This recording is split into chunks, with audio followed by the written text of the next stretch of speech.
We always have connections with China since we are little kids in Portugal.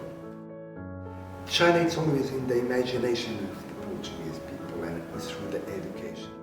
We always speak a bit about China, so I really don't recall the very first moment that I had as a kid, the contact with China. If you see the way that the Portuguese decorate their houses, it's always with some elements of chinoiserie. This is not Portuguese houses, certainly, and this is not a Portuguese culture. But now it's part of our own identity, our own culture. So it's something that some of them have more than 300 years. And this shows this connection. So you can go to a church in Portugal, to a palace, and you see on blue and white that the Portuguese use to portray the beauty and grandiosity of the Chinese civilization.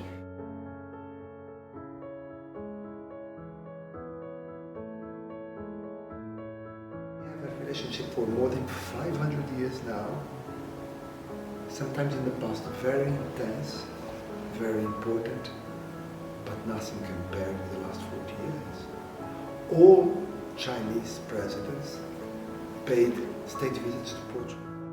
And all the Portuguese presidents paid state visits to China. So this is something, quite an achievement. China is one of the biggest countries in the world. It's the second largest economy in the world. And we are not as big as that. But still they go there. So it means that the respect, the interest that we have for each other, it's much deeper, much larger. I established more contact when I was the chief diplomatic advisor for my president in Portugal, and you were speaking about China. I adore living in here, and that, I mean, it's an emotional thing. I mean, and then when you like the thing, you like to discover more about the thing. If you go, for example, to the local market, the funny thing, nobody knows one word of English. I don't know many words of Chinese. We can bargain, negotiate, and we can understand and we speak about our families. So I can go and buy a pot in Panjayuan, not just to buy little things, but to see the people in the daily life. That makes part of the learning process.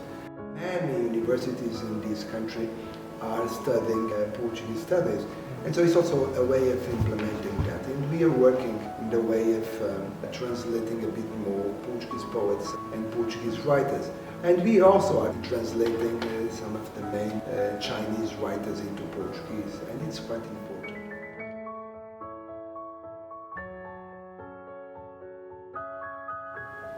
To read a bit what was China in 1949 and what is China nowadays, you realize the huge progress that China achieved.